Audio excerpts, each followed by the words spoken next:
Yeah, welcome to the 6-Day War Basement News with your host, Kurt Current.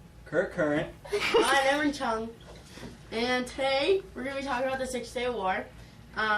It was the players in the 6-Day War was Israel, Egypt, and Jordan. And they also... Keep reading. We're local, nobody's also, watching. other Arab countries played roles in the conflict. We're not Fox. Oh, sorry. Is it my turn? Mm-hmm. You sure? Okay. So... Is that... you're two. Alright. The 6-Day War, the third major Arab-Israeli conflict, was in a sense continuation of the first two wars. Broadly speaking, the causes of the fighting in 1967 overlapped with the causes of fighting in 1948. Question? And 1946. 1956. Oh my god. Yeah. Can you read your script? Question? I went through third grade, you know. Okay. Oh my Specifically, God. the wars stemmed from Egypt's decision to expel United Nations troops from the Sinai Peninsula and blockade Israeli port to Eilat under international law of casus belli, or act of war, in addition to belligerent Arab threats to destroy Israel. Much of the above could be traced to Soviet meddling and misinformation. Well, it's not my fault you read slow. It's So your the turn. war, legit, it was a 6-day war. It involved not two, three. Are you done yet? Okay, good. It involved 3 distinct battlefronts tied together by a shared desire on part of the surrounding Arab states to eliminate Israel and erase the shame of their defeat 19 years earlier when they failed to destroy the Jewish states. Egypt, the largest Arab state with a population of 31 million. Do you mind? It's yeah. Massive troops on its borders with Israel. So, imposed a naval blockade of Israel's southern port. Are you done? Okay. Southern port and an act of war. Confronted with these aggressive moves, and the Arab leaders promised to destroy the Jewish state, Israel launched a preemptive strike against the Egyptian army and an air force. Egypt's air force was quickly crippled, and a well-executed Israeli ground offensive routed the Egyptian forces in Gaza and the Sinai Peninsula in 4 days. Are you gonna drink that? Of Egyptian success, Jordan initiated offensive actions against Israel from the eastern portion of the Jerusalem and from lands. It occupied west of the Jordan River, the West Bank.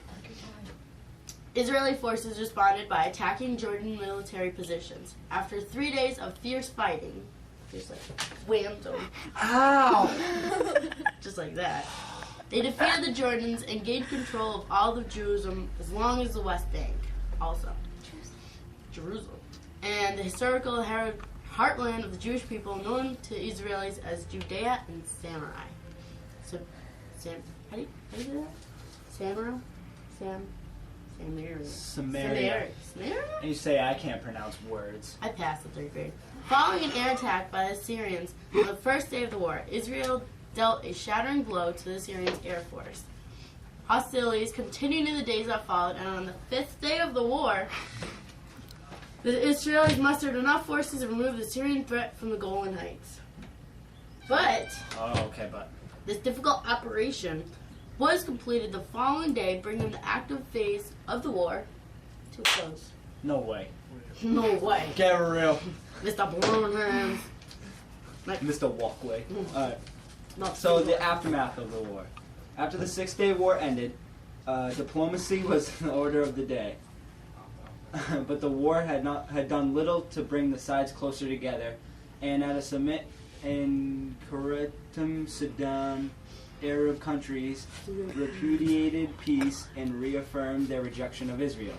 More diplomatic headway was made in the United Nations Security Council. She's the janitor. After some wrangling, and the international community agreed on several principles that would be the basis of a just and lasting peace in the Middle East. Hey, it's not lunch break yet. No. Okay. It's not? No. We're on air, you know. Keep going. Yeah. So the Can you effects. get out? The Six-Day War had many long-term implications on the region. Jordan's decision to join the fighting exacerbated the refugee problem Who wrote this? by prompting some Thank you, weatherman. I don't even know why we have a weatherman. We're talking about war. Of the West Bank to cross the Jordan River to the East Bank of Jordan. Some of these displaced people were able to return to Israeli-controlled West Bank and along with their neighbors, witness unprecedented economic growth over the course of the next 2 decades. Israeli investment into the infrastructure of the West Bank and in the Gaza Strip, coupled with policies that allowed Arabs to move freely, increased the standard of living of Palestinians who were not able to work both in Israeli and in the oil-rich countries in the Middle East.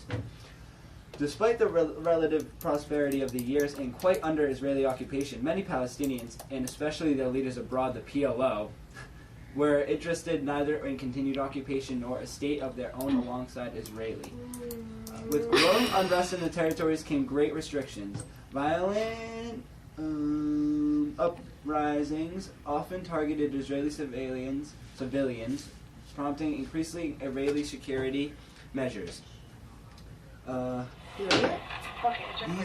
These turn led to an increasingly burdensome occupation. Eventually, peace with Egypt allowed Israeli gave up the Sinai Peninsula. Subsequently, Israeli withdrawal from the Gaza Strip without a peace treaty failed to end violence against Israeli from the territory. I thought we were getting bombed. So this. I'm not done yet. I think the crickets are ready. Is it lunch yet?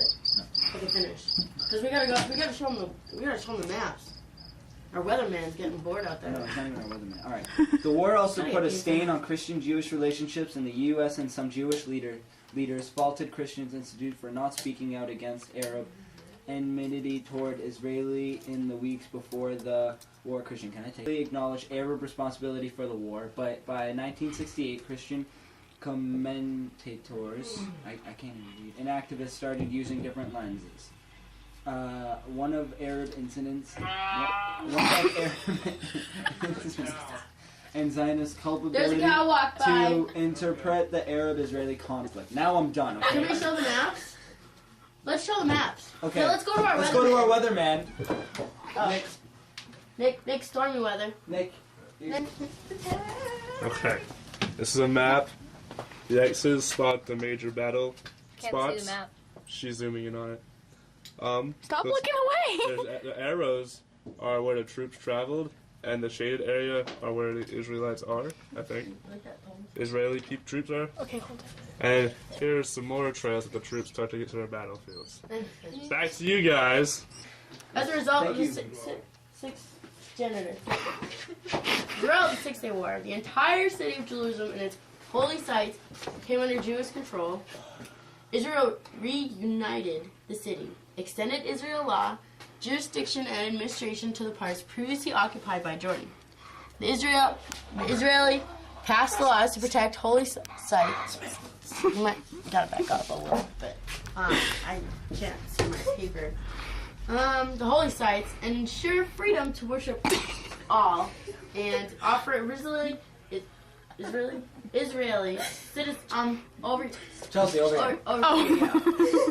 It offered Israeli citizenship to Jerusalem's Arab residents, most of whom declined. The resolution of the 242 was that after the 1967 Six-Day War, the United States Security Council prepared a carefully worded resolution introduced by Britain's Lord Caradon to guide the parties. Alright, since then, United Resolution 242 please has been invoked as a centerpiece for negotiating efforts, including the Oslo Accords and the Court's roadmap. Peaceful. Good night, everybody, and we love you. To the bar!